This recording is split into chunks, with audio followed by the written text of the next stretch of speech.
مسرت نے قاسم کو پہلی بار اس کی شادی پر دیکھا تھا۔ وہ اس کا دور پار کا رشتہ دار اور اس کی گہری دوست کا بھائی تھا۔ شہر سے تعلیم حاصل کر کے آنے والا قاسم دیکھنے میں بہت خوبصورت تھا۔ لمبا قد اور خوبصورت کثرتی جسم دیکھنے والے کو اپنی طرف مائل کر لیتا تھا۔ مسرت نے اسے دیکھا تو اسے تو ایسا ہی لگا جیسے وہ اس کے سپنوں کا شہزادہ ہو جسے وہ ہمیشہ سے خوابوں میں دیکھتی آئی تھی۔ ایک تو خوبصورتی، دوسرا گاؤں کا اکلوتا پڑھا لکھا لڑکا تھا جو شہر سے تعلیم حاصل کر کے شادی کرنے کے لیے گاؤں آیا تھا، کیونکہ اس کی شہر میں ہی نوکری لگ چکی تھی۔ مسرت کو شہر جانے کا بڑا شوق تھا۔ اس کو گاؤں اور گاؤں کے ماحول سے بڑی سخت نفرت تھی، جہاں صبح سے لے کر رات تک لوگ ایک دوسرے کی خبر گیری کرنے اور محنت مشقت کرنے میں مصروف رہتے تھے۔ وہ ٹھہری تھی رنگین مزاج، جس کا دل چاہتا تھا سیر و تفریح کرے اور خوب مزے اڑائے۔ قاسم کی دلہن شبو کو دیکھ کر تو اس کا کلیجہ ہی پھٹ گیا۔ سانولے رنگ اور موٹے نقوش والی شبو کسی طرح بھی قاسم سے میل نہیں کھاتی تھی۔ اس کی واحد خاصیت یہ تھی کہ وہ قاسم کی خالہ زاد تھی اور گاؤں میں رشتہ داروں میں شادی کرنا عزت کی علامت سمجھا جاتا تھا۔ قاسم اپنی بدصورت بیوی کے ساتھ بڑے مزے سے بیٹھا خود کو خوش قسمت ترین آدمی تصور کر رہا تھا۔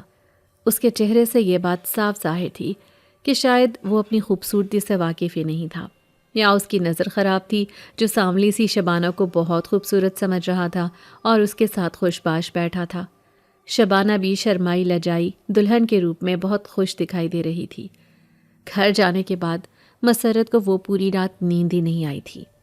ایسا نہیں تھا کہ اس کا کوئی طلبگار نہیں تھا یا اس سے کوئی محبت نہیں کرتا تھا۔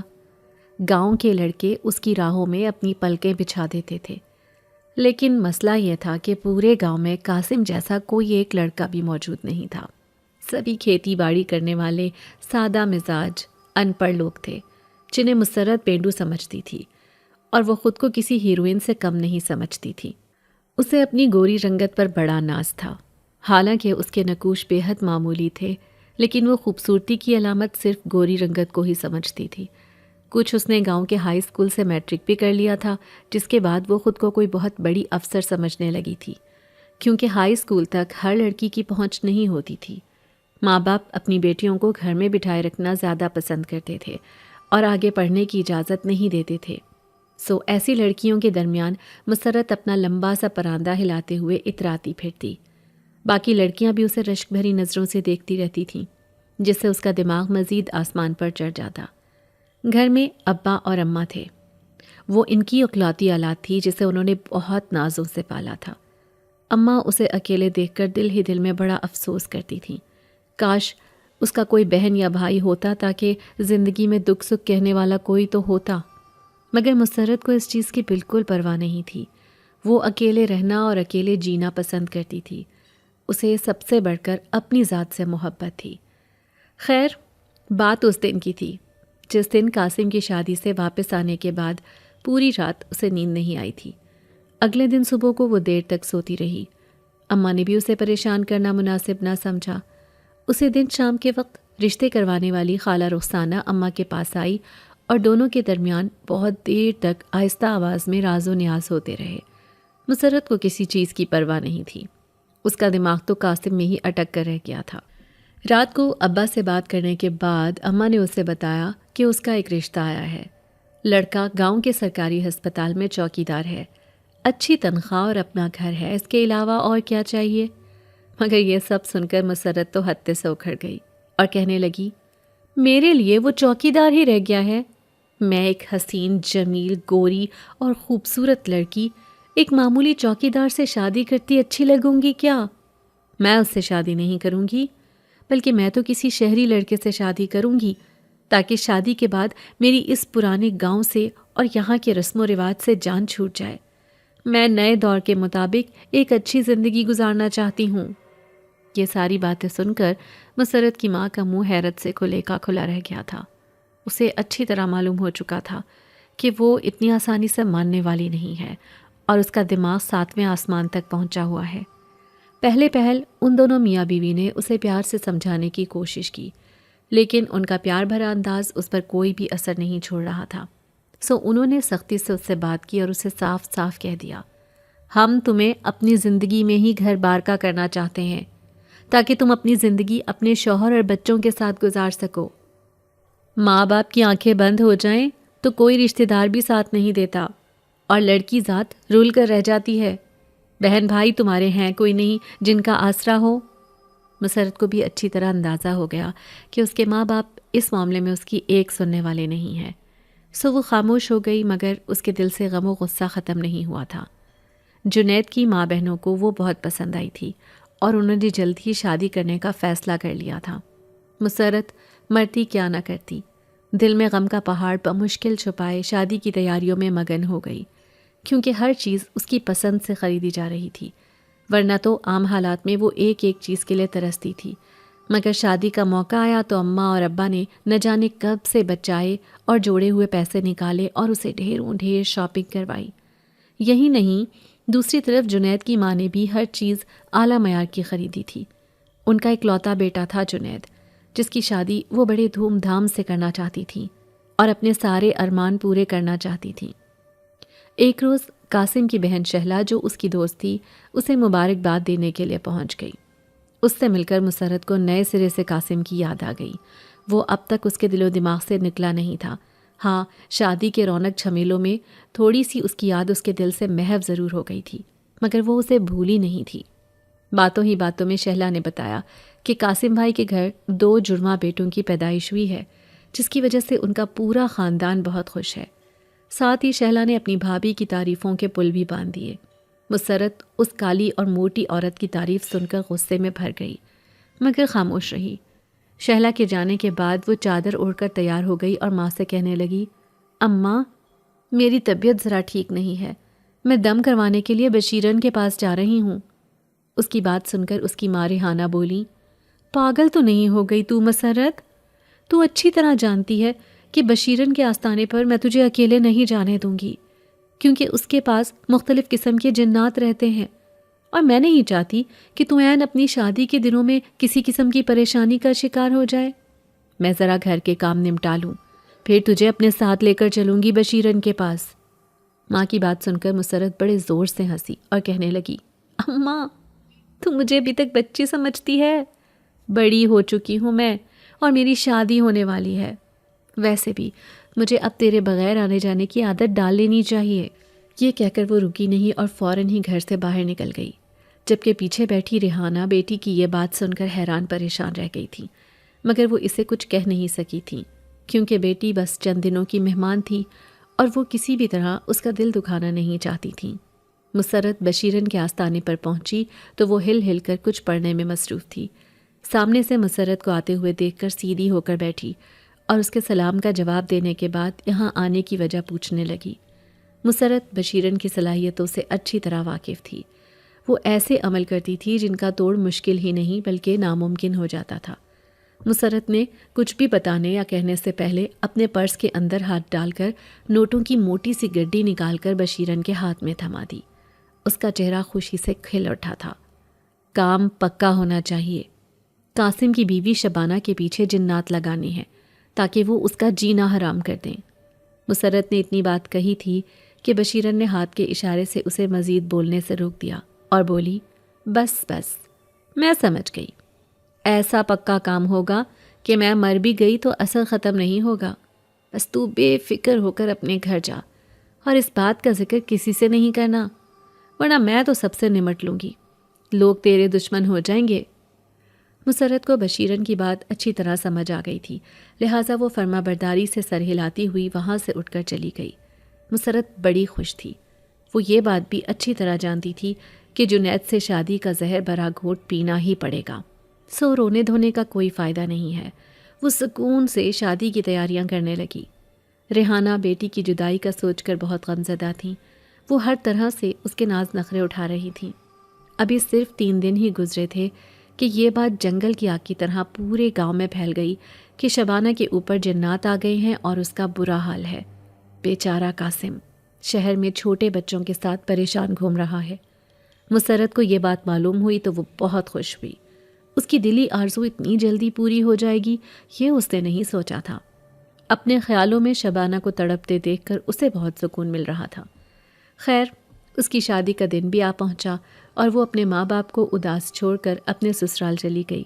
جنید مسرت کو پا کر بہت خوش تھا اور اس سے شادی کر کے وہ خود کو خوش نصیب تصور کر رہا تھا۔ مسرت نے نئی نویلی دلہن ہونے کا خوب فائدہ اٹھایا، جنید سے ڈھیر سارے زیورات بنوائے اور ڈھیروں ڈھیر کپڑے بھی، اور پھر خوب ناز نخرے بھی اٹھوائے۔ اس کی خواہشات پوری کرنے کے بعد جنید بیچارہ قرض تلے دب چکا تھا۔ اس کی ماں یعنی مسرت کی ساس نے جب یہ صورتحال دیکھی تو وہ چپ نہ رہ سکیں اور ٹوک ہی دیا۔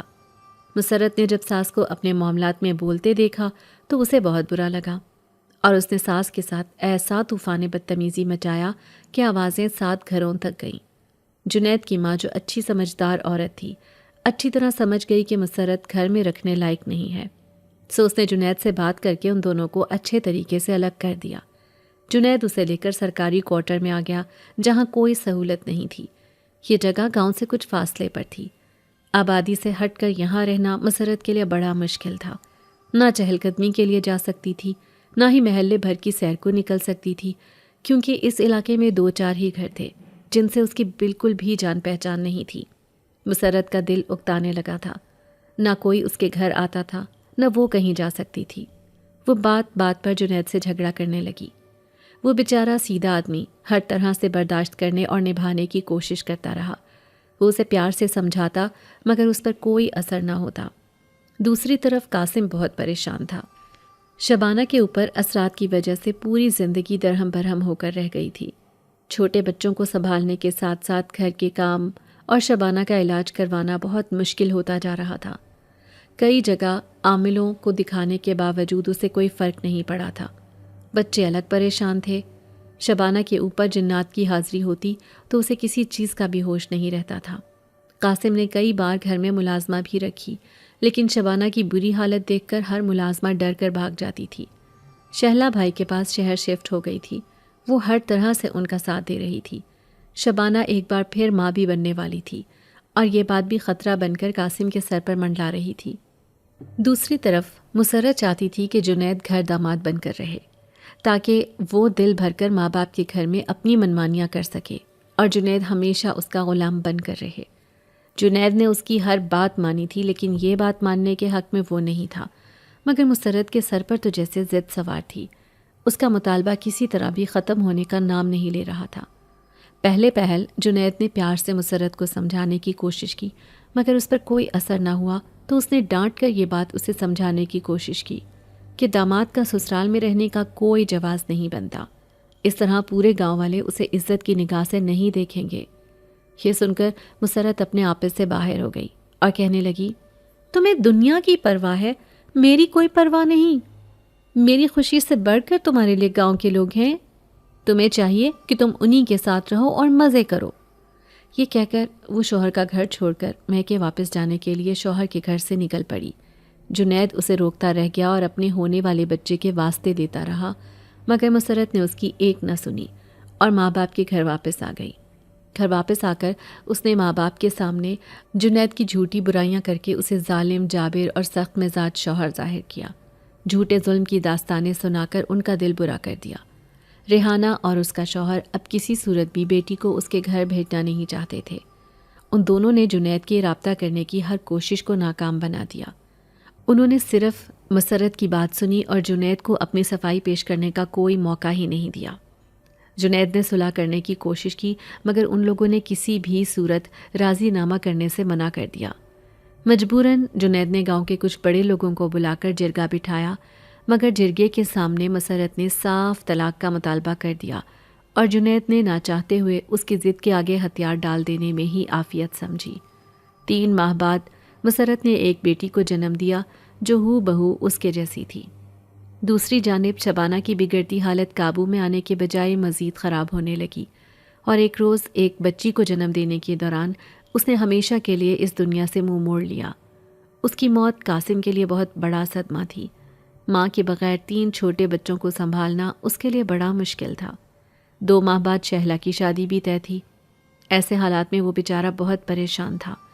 ایک طرف بیوی سے جدا ہونے کا دکھ تھا تو دوسری طرف چھوٹے بچوں کی ساری ذمہ داری اس کے سر آ چکی تھی۔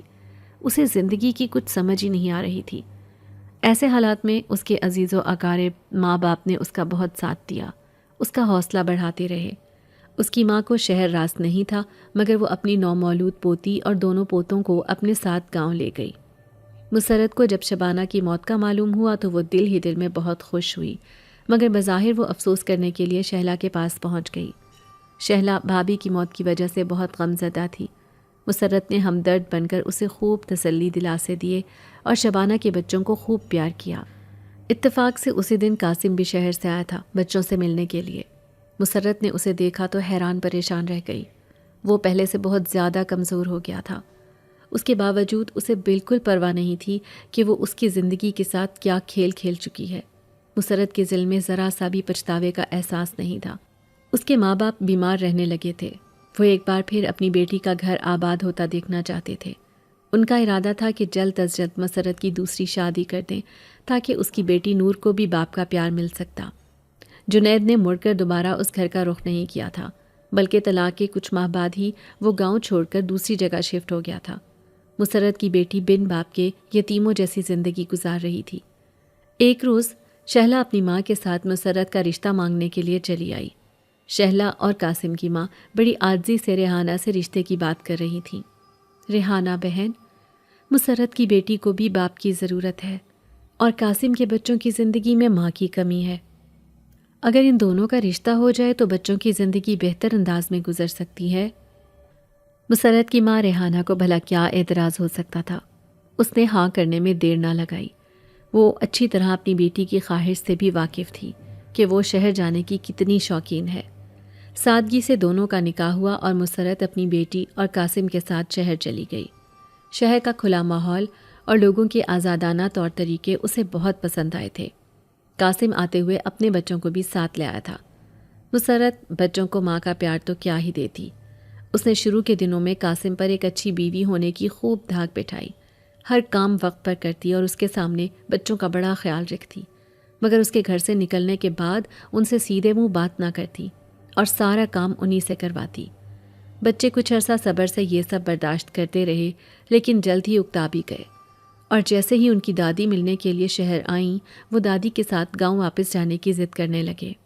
رات کو جس وقت مسرت کی ساس دوسرے کمرے میں سو چکی تھی، مسرت قاسم سے کہنے لگی، بچے اگر ضد کر رہے ہیں تو ہمیں انہیں گاؤں بھیج دینا چاہیے۔ میرے خیال سے تو ہمیں ان کی خوشی میں خوش رہنا چاہیے۔ یہ سن کر قاسم الجھ سا گیا اور کہنے لگا، بچے بھی بہت چھوٹے ہیں مسرت، انہیں ہم دونوں کی ضرورت ہے۔ میرا دل نہیں مانتا کہ انہیں خود سے دور کر دوں۔ یہ سن کر مسرت ہنسی اور بولی، آپ تو اس طرح فکر مند ہو رہے ہیں جیسے گاؤں میں آپ اپنے گھر نہیں کسی غیر کے گھر بھیجیں گے بچوں کو۔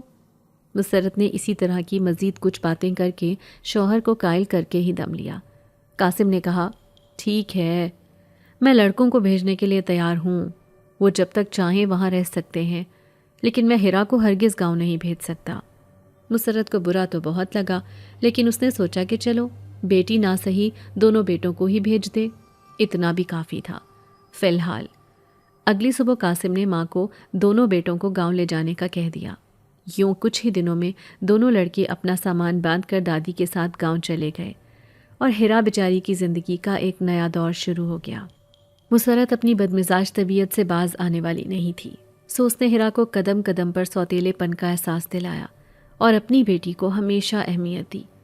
اس نے قاسم کو اپنی محبت کے جال میں ایسا پھنسایا کہ وہ اس کی ہر بات پر آنکھیں بند کر کے یقین کر لیتا تھا۔ اس نے شبانہ کے ساتھ بہت بری زندگی گزاری تھی، اب مسرت کے ساتھ وہ خود کو بہت پرسکون سمجھتا تھا۔ کچھ عرصے بعد مسرت کے ماں باپ کا انتقال ہو گیا۔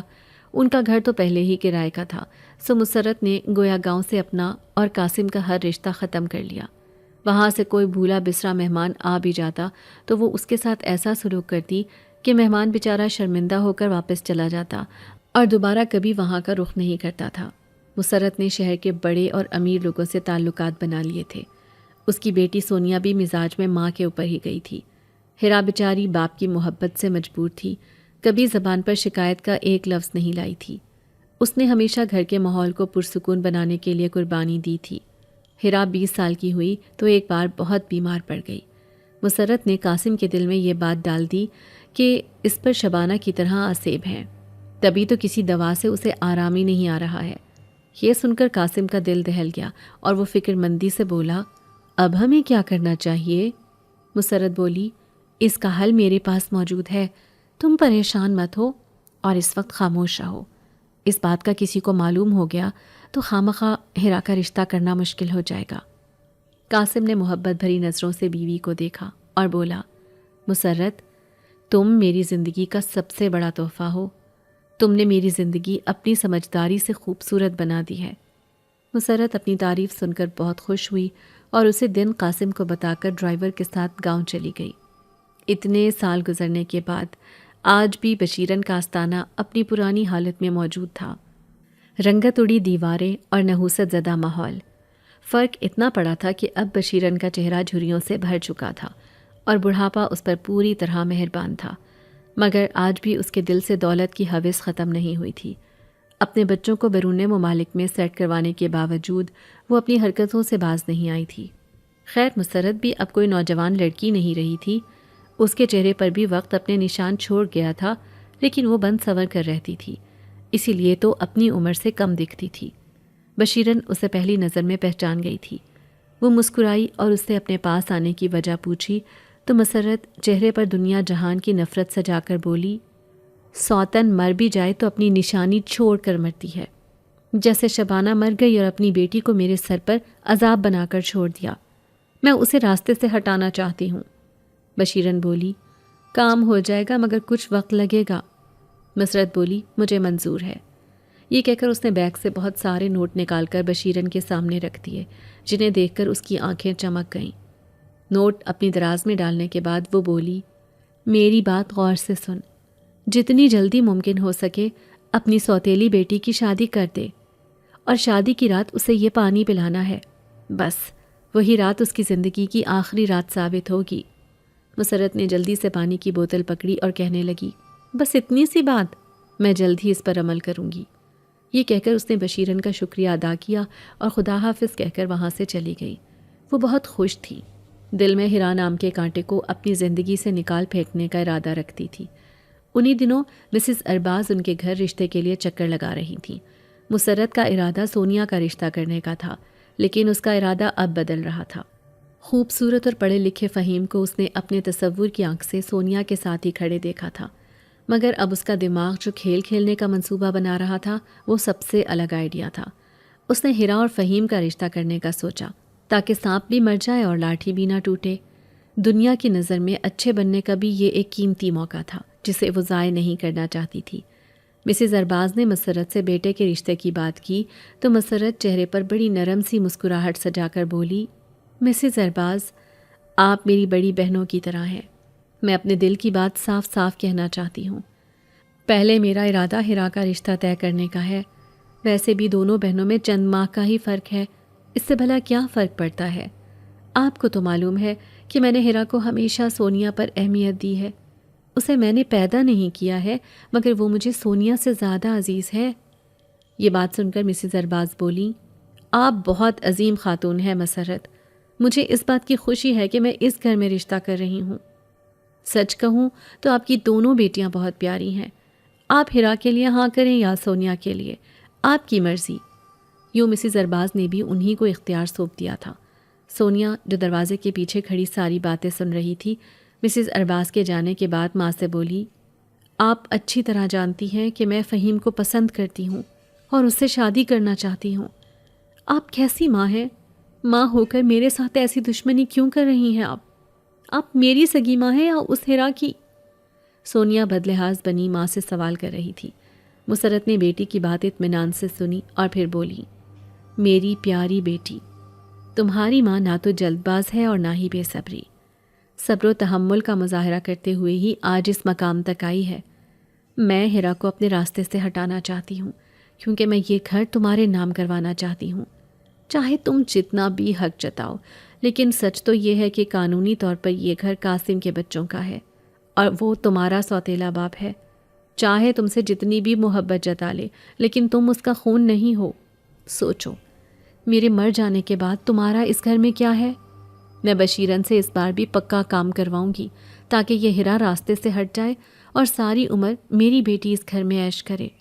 تمہاری شادی ارباز سے ضرور ہوگی، لیکن اس سے پہلے ہیرا کی شادی ہوگی۔ شادی کی پہلی رات ہی وہ اپنی ماں کی طرح اپنے انجام کو پہنچ جائے گی۔ سونیا کو اپنی ماں کی ذہانت پر کوئی شک نہیں تھا۔ وہ خوش ہو کر بولی، ٹھیک ہے امی، جیسے آپ مناسب سمجھیں۔ سونیا نے سب کچھ ماں کے اوپر چھوڑ دیا تھا۔ مسرت چاہتی تھی کہ سونیا کا مستقبل محفوظ رہے اور وہ ہمیشہ عیش کی زندگی بسر کرتی رہے۔ ایسا سب ایک ہی صورت میں ممکن تھا، جب قاسم کی کوئی بھی اولاد شہر میں موجود نہ ہوتی۔ ہیرا کا بخار اتر چکا تھا۔ مسرت نے ایک سادہ سی تقریب میں اس کی منگنی کر دی اور پھر شادی کی تیاریاں شروع ہو گئیں۔ مسرت بڑھ چڑھ کر اس کی شادی کی تیاریاں کر رہی تھی۔ سونیا بھی بظاہر خوشی سے شادی کی تیاریوں میں مگن تھی۔ آخر کار شادی کا دن بھی آ گیا۔ گھر مہمانوں سے بھرا ہوا تھا۔ ہیرا دلہن بن کر غضب ڈھا رہی تھی۔ اس پر خوب روپ چڑھا تھا۔ اسے اسٹیج پر دلہن کے روپ میں دیکھ کر مسرت دل ہی دل میں ہنس پڑی اور سوچنے لگی، بیچاری اپنے مرنے کے لیے کیسا سج دھج کر بیٹھی ہے۔ سونیا پارلر سے تیار ہو کر آئی تو آج بہت تھک چکی تھی۔ ایک تو ویسے ہی اسے اس شادی میں رتی برابر بھی دلچسپی نہیں تھی۔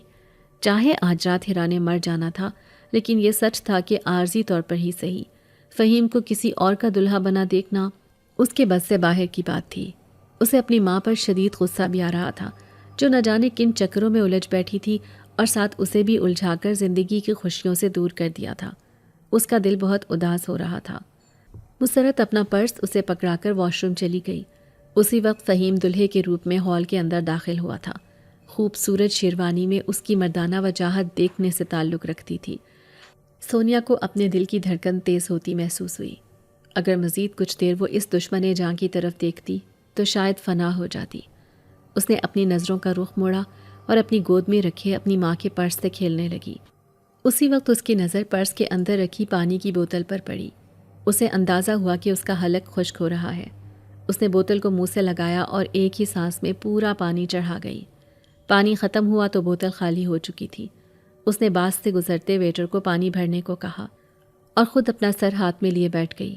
تھوڑی دیر بعد مسرت اپنا پرس اس سے لے کر مہمانوں کے رش میں گم ہو گئی اور سونیا اپنا چکراتا سر لیے ادھر ادھر پھرتی رہی۔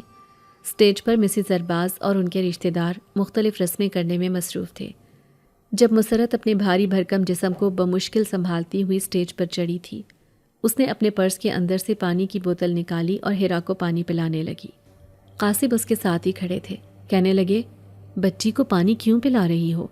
ابھی تو اس کے سسرال والوں نے اتنی زیادہ مٹھائی کھلائی ہے، ابھی پانی کی گنجائش بھلا کہاں ہوگی؟ مسرت ہنس کر بولی، آپ بھی عجیب باتیں کرتے ہیں قاسم۔ اگر پانی نہیں پینا ہوتا تو وہ انکار کر دیتی نا۔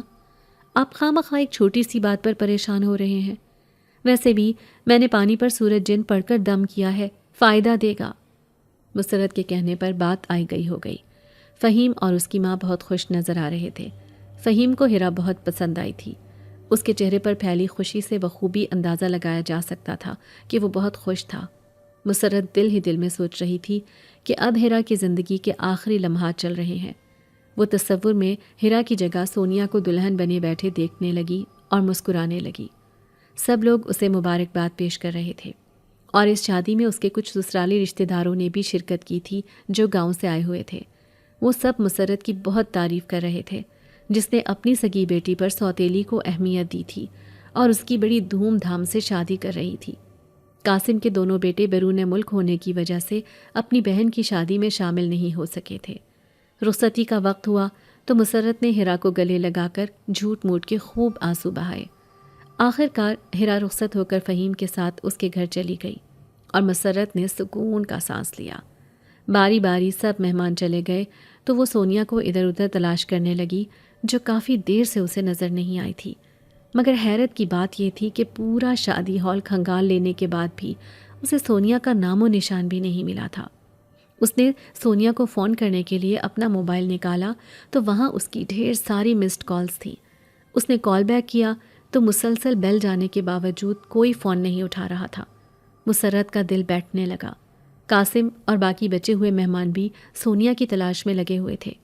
مسرت کو اس وقت بیٹی کے علاوہ کسی چیز کا ہوش نہیں تھا۔ قاسم نے اس کی ان دوستوں کو کال کی جو شادی میں شامل ہونے کے بعد گھر واپس جا چکی تھیں۔ ایک دوست نے انہیں بتایا کہ جس وقت اسٹیج پر ہیرا کی رسمیں ادا کی جا رہی تھیں اس وقت اس نے باہر گیٹ کی طرف بھاگتے ہوئے اسے دیکھا تھا۔ ہو سکتا ہے کہ ہیرا گھر چلی گئی ہو۔ بدحواسی کے عالم میں قاسم کو اس بات کا خیال ہی نہیں رہا تھا۔ اب کسی نے ان کے کان میں کہا تو وہ دوڑ کر گاڑی کی طرف گئے اور ریش ڈرائیونگ کرتے ہوئے گھر کی طرف گئے۔ گھر پہنچنے کے بعد انہوں نے جو منظر دیکھا تھا اسے دیکھنے کے بعد انہوں نے بمشکل خود کو سنبھالا تھا۔ 5 منٹ بعد انہوں نے ڈرائیور کو فون کر کے مسرت کو گھر لانے کو کہا تھا۔ مسرت پاگلوں کی طرح سونیا کو ادھر ادھر تلاش کرتی ہوئی گھر میں داخل ہوئی تو سونیا کے کمرے میں اس کا بے جان وجود دیکھ کر ہوش و خرد سے بیگانہ ہو گئی۔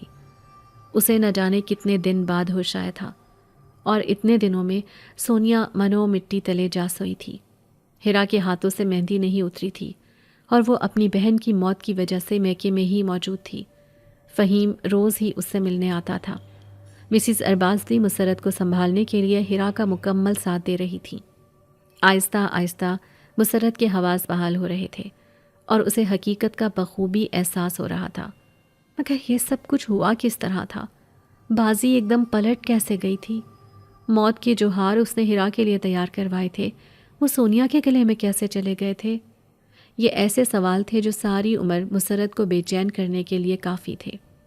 ان سوالات کا جواب تلاش کرنا ہی گویا مسرت کی باقی زندگی کا مقصد بن چکا تھا۔ ان سوالوں کا جواب اسے ساری عمر نہیں ملنا تھا۔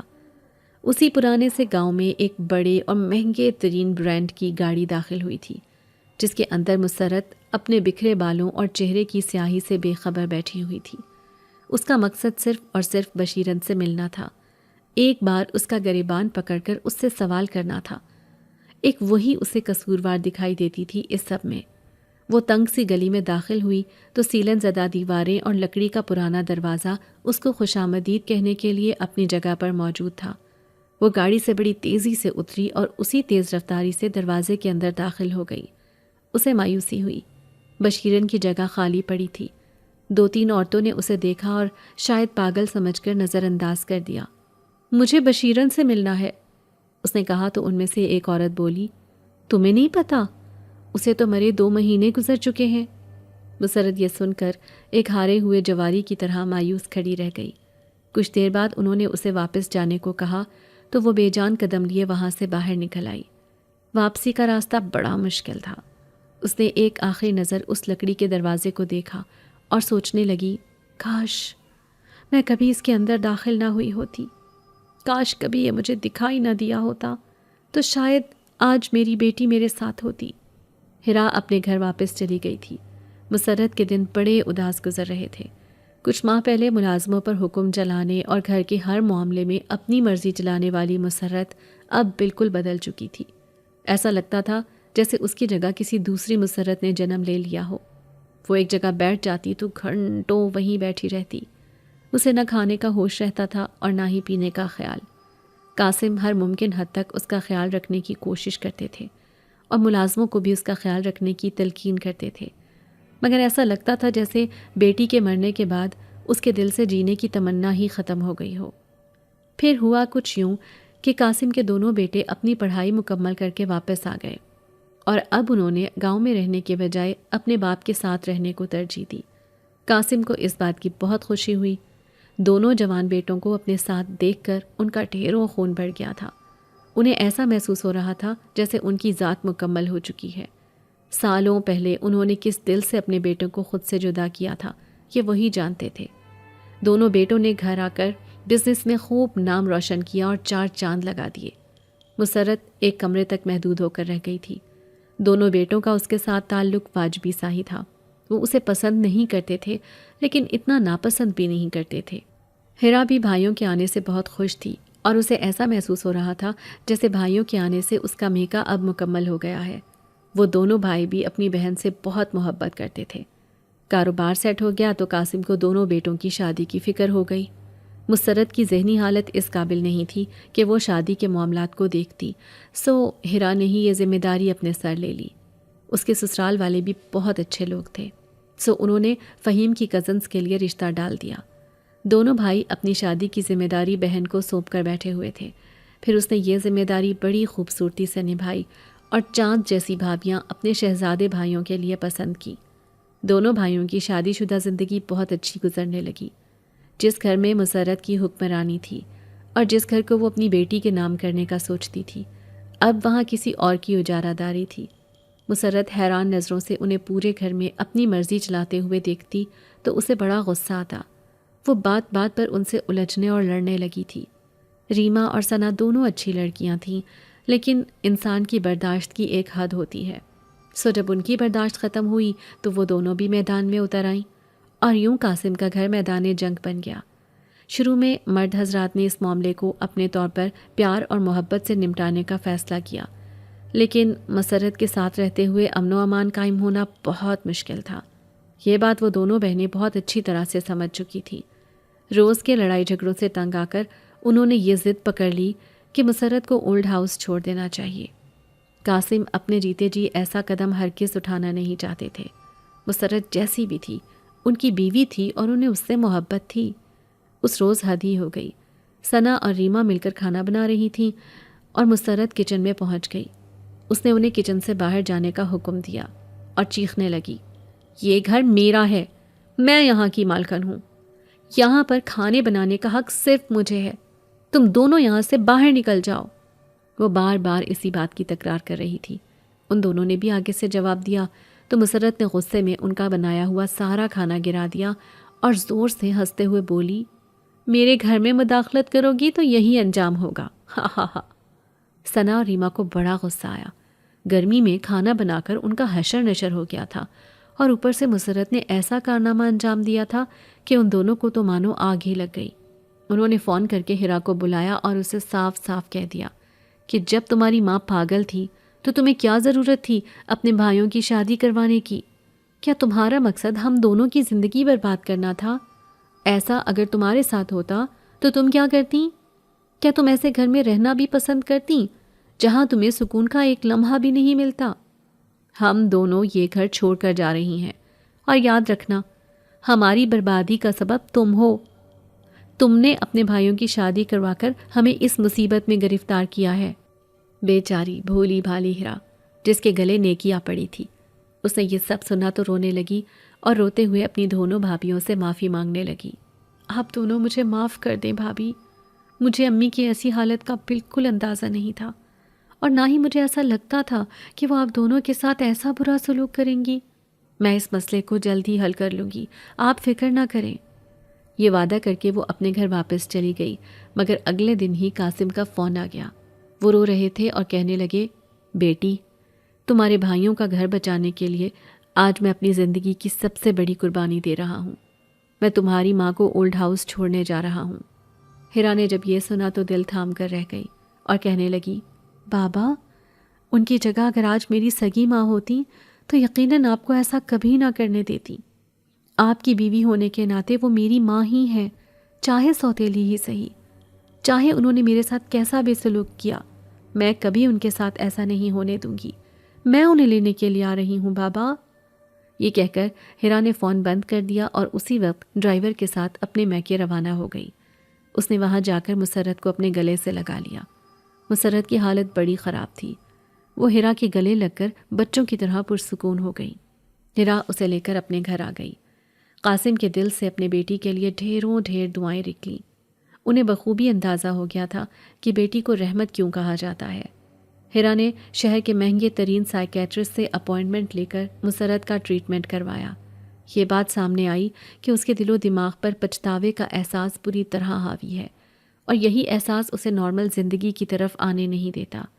ہیرا نے بہت کھوجنے کی کوشش کی کہ آخر ایسا کیا معاملہ ہوا تھا ماضی میں جس کا پچھتاوا اتنی بری طرح مسرت کے اوپر حاوی ہو چکا ہے کہ وہ نارمل زندگی گزارنا ہی بھول بیٹھی ہے۔ مگر کوشش کے باوجود کوئی سرا اس کے ہاتھ نہیں آیا تھا۔ ہاں، اس کے لیے خوشی کی بات یہ تھی کہ مسرت پر علاج کا اثر ہونے لگا تھا اور مثبت نتائج سامنے آ رہے تھے۔ ہیرا نے اس کا خیال رکھنے میں کوئی کسر نہیں چھوڑی تھی۔ کچھ ہی ماہ میں مسرت کی حالت بہتر ہو گئی۔ ایک روز ہیرا ملازمہ سے اس کے کمرے کی صفائی کروا رہی تھی جب مسرت نے ہاتھ کے اشارے سے ہیرا کو اپنے پاس بلایا۔ ہیرا اس کے قریب گئی تو اس نے ہیرا کو گلے لگا لیا اور اس سے معافی مانگنے لگی۔ مجھے معاف کر دو میری بیٹی، میں تمہاری مجرم ہوں۔ میں نے تمہیں برباد کرنا چاہا، لیکن میں یہ بھول گئی تھی کہ برائی کا انجام کبھی اچھا نہیں ہو سکتا اور زندگی اور موت تو اللہ کے ہاتھ میں ہے۔ انسان ان معاملات کو اپنے ہاتھ میں لینے کی کوشش کرتا ہے تو اسے منہ کی کھانے کے علاوہ کوئی صلہ نہیں ملتا۔ میں نے اپنی زندگی سے یہی سبق سیکھا ہے۔ مجھے اس بات کی خوشی ہے بیٹا کہ میرا سایہ پڑنے کے باوجود تم مجھ پر نہیں گئی، بلکہ تم اپنی مرحومہ ماں پر گئی ہو، جو تمہاری پیدائش کے وقت ہی مر گئی تھی، لیکن اس کی نیکیاں آج بھی تمہارے اندر زندہ ہیں۔ مسرت نے پوری زندگی میں پہلی دفعہ ہیرا کو اتنے پیار سے گلے لگایا تھا۔ مسرت کی محبت ہیرا کے اندر اترتی چلی گئی۔ وہ مسرت سے الگ ہوئی اور اسے کہا، میں اپنی ماں کو تو نہیں جانتی کہ وہ کیسی تھی، لیکن میں نے ماں کے روپ میں آپ کو دیکھا ہے، اور ہزار ناانصافیوں کے باوجود میں نے آپ کو ہی اپنی ماں مانا ہے، اور میں اتنا جانتی ہوں کہ ماں اپنی بیٹی سے معافی مانگتی اچھی نہیں لگتی۔ آئندہ مجھ سے ایسی کوئی بات مت کیجیے گا امی، ورنہ میں آپ سے ناراض ہو جاؤں گی۔ میں تو بس سونیا کی کمی پوری کرنے کی کوشش کرتی ہوں، جس کے جانے کے بعد میں نے آپ کو ٹوٹتا دیکھا ہے اور بکھرتا دیکھا ہے۔ آپ کی اور بابا کی زندگی بہت بدل گئی ہے امی۔ خیر، جو خدا کو منظور۔ وہ دونوں ماں بیٹی بہت دیر تک آپس میں باتیں کرتی رہیں۔ ہیرا نے دونوں بھابھیوں کو بھی منا لیا تھا۔ صلح ہونے کے بعد دونوں بھائیوں نے بھی بہت چاہا کہ وہ مسرت کو اپنے پاس رکھ لیں، لیکن ہیرا نے ماں کو بھیجنے سے صاف انکار کر دیا، کیونکہ وہ دل سے ماں کی خدمت کرنا چاہتی تھی اور دوبارہ کوئی بدمزگی نہیں دیکھنا چاہتی تھی۔ بڑھاپے میں قاسم کے لیے اکیلے رہنا بھی مشکل تھا، سو انہوں نے ہیرا کو سمجھایا اور اپنے اور مسرت کے لیے ایک الگ گھر بنوا لیا، جہاں وہ دونوں آرام سے اپنی زندگی گزار رہے ہیں۔ قاسم صبح سے شام تک آفس جاتے ہیں اور مسرت گھر کے سارے کاموں کو نپٹاتی ہے، کیونکہ اسے پرسکون اور مصروف رکھنے کے لیے چھوٹے چھوٹے کام دینا بہت ضروری ہے۔ اب بھی جس دن اسے سونیا کی یاد بہت زیادہ آتی ہے، اس دن وہ بے دھیانی میں کھانا اتنا بدمزہ بنا لیتی ہے کہ قاسم سے کھانا مشکل ہو جاتا ہے، مگر وہ اس کا دل رکھنے کے لیے تعریف ضرور کرتے ہیں۔ ہر ویکنڈ پر دونوں بیٹے اور بیٹی اپنے بچوں سمیت ان کے گھر موجود ہوتے ہیں۔ انہیں دیکھ کر مسرت بہت خوش ہوتی ہے اور خوشی کا اظہار کرتی ہے۔ اپنے بچوں کو ہنستے مسکراتے دیکھنا ہی اس کی زندگی کو پرسکون رکھتا ہے۔